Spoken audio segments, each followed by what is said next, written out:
പരാധീനതകൾക്ക് നടുവിൽ ശ്വാസം മുട്ടി കട്ടപ്പന KSRTC ഡിപ്പോ. ആവശ്യത്തിന് ജീവനക്കാരുടെയും അടിസ്ഥാന സൗകര്യങ്ങളുടെയും അഭാവത്തിന് നടുവിൽ പ്രവർത്തിക്കുന്ന ഡിപ്പോയെ സംരക്ഷിക്കാൻ അധികൃതർക്കാകുന്നില്ല. പരിമിതികൾ പരിഹരിക്കുവാൻ നിരവധി വാഗ്ദാനങ്ങൾ ഉണ്ടാകുമ്പോഴും അവ വാക്കുകളിൽ മാത്രം ഒതുങ്ങുന്നത് നഷ്ടമില്ലാതെ പ്രവർത്തിക്കുന്ന ഡിപ്പോയെ പ്രതിസന്ധിയിലാക്കുന്നതിന് കാരണമാകും.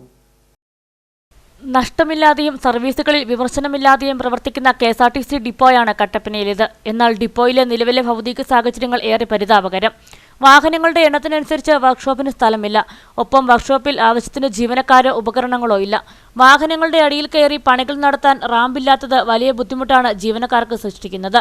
റാമ്പിന്റെ അഭാവത്തിൽ സർവീസ് കഴിഞ്ഞ് അറ്റകുറ്റപ്പണികൾക്കായി എത്തുന്ന വാഹനങ്ങളുടെ അടിയിൽ ചൂട് സഹിച്ചാണ് തൊഴിലാളികൾ പണിയെടുക്കുന്നത്. ഒപ്പം വിവിധ വർക്ക്ഷോപ്പ് ഉപകരണങ്ങളുടെ കുറവിൽ നട്ടം തിരിയുകയാണ് കട്ടപ്പന KSRTC ഡിപ്പോയിലെ വർക്ക്ഷോപ്പ്.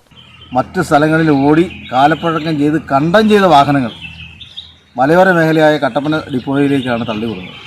അത് മെയിൻ്റെനൻസ് ചെയ്യാനുള്ള മെക്കാനിക്ക് ഇവിടെ ഇല്ല, മറ്റ് സംവിധാനങ്ങളില്ല. ഈ വാഹനങ്ങൾ ഏതാണ്ട് 50ഓളം വാഹനങ്ങൾ ഇപ്പോൾ ഇവിടെ പാർക്ക് ചെയ്യേണ്ടതാണ്. നമുക്ക് അന്വേഷിച്ചാൽ അറിയാം, രാത്രി കാലങ്ങളിൽ ഈ വാഹനങ്ങൾ മുഴുവൻ റോഡ് സൈഡിലാണ് പാർക്ക് ചെയ്യുന്നത്. അപ്പോൾ ഇത്രയേറെ പരിമിതികളോട് അധപ്പതനത്തോടുകൂടി ഈ KSRTC ഡിപ്പോയെ മാറ്റുന്ന സർക്കാർ നിലപാടിന് ശക്തമായ പ്രതിഷേധം രേഖപ്പെടുത്തും. മാത്രമല്ല, നമുക്കൊരു മന്ത്രിയുള്ള ജില്ലയാണ് നമ്മൾ. അദ്ദേഹം 24 മണിക്കൂർ ഇവിടെ വന്നിട്ട് പോകുന്നതാണ്. ഇത് വളരെ ഗൗരവമുള്ളൊരു പ്രശ്നമാണ്. അതുകൊണ്ട് തന്നെ അടിയന്തരമായി ഈ വിഷയത്തിൽ ഇടപെട്ടുകൊണ്ട് ഗവൺമെൻറ് മന്ത്രി തന്നെ ഇവിടെ സന്ദർശിക്കണമെന്നാണ് ഞങ്ങളുടെ അഭ്യർത്ഥന.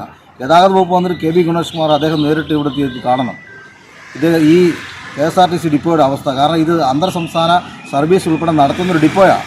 കാലിത്തൊഴുത്ത് ഇതിനേക്കാളും മാന്യമായിട്ടാണ് ആളുകൾ സൂക്ഷിക്കുന്നത്. അത്രയേറെ നിലവാരം പോലും ഈ ഗവൺമെൻറ് ഇതിനോട് പുലർത്താത്ത ശക്തമായ പ്രതിഷേധം ഞങ്ങൾ രേഖപ്പെടുത്തും. ഡിപ്പോയിലെ ശുചിമുറികൾ പാടെ ഉപയോഗശൂന്യമാണ്. കൂടാതെ ജീവനക്കാർക്ക് താമസിക്കാൻ ആവശ്യത്തിന് കോട്ടേജ് സൗകര്യമില്ല. ഇതോടെ കയ്യിൽ നിന്നും പണം മുടക്കി ലോഡ്ജുകളിൽ താമസിക്കേണ്ട ഗതികേടിലാണ് ജീവനക്കാർ.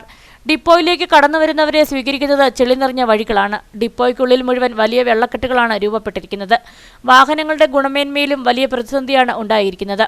15 വർഷം പഴക്കമുള്ള വാഹനങ്ങളാണ് ഇവിടെയുള്ളത്. ബസ്സുകൾ ഡീസൽ നിറയ്ക്കാനുള്ള പമ്പ് സജ്ജീകരണങ്ങളും ഏറെ ശോചനീയാവസ്ഥ. വിവിധ ഉപകരണങ്ങൾ സൂക്ഷിക്കാൻ ഇടമില്ലാത്തതിനാൽ പലതും തുരുമ്പെടുത്ത് നശിക്കുകയാണ്. ഇത്തരത്തിൽ പരാധീനകൾ നാളുകളായി തുടരുമ്പോഴും വാഗ്ദാനങ്ങളും തുടരുകയാണ്.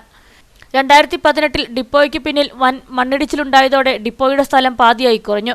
തുടർന്ന് മണ്ണ് മാറ്റി സുരക്ഷയ്ക്കായി ഭീമൻ കോൺക്രീറ്റ് ഭിത്തി നിർമ്മിക്കാൻ കോടികളാണ് മന്ത്രി ഉൾപ്പെടെയുള്ള ജനപ്രതിനിധികൾ വാഗ്ദാനം നൽകിയത്.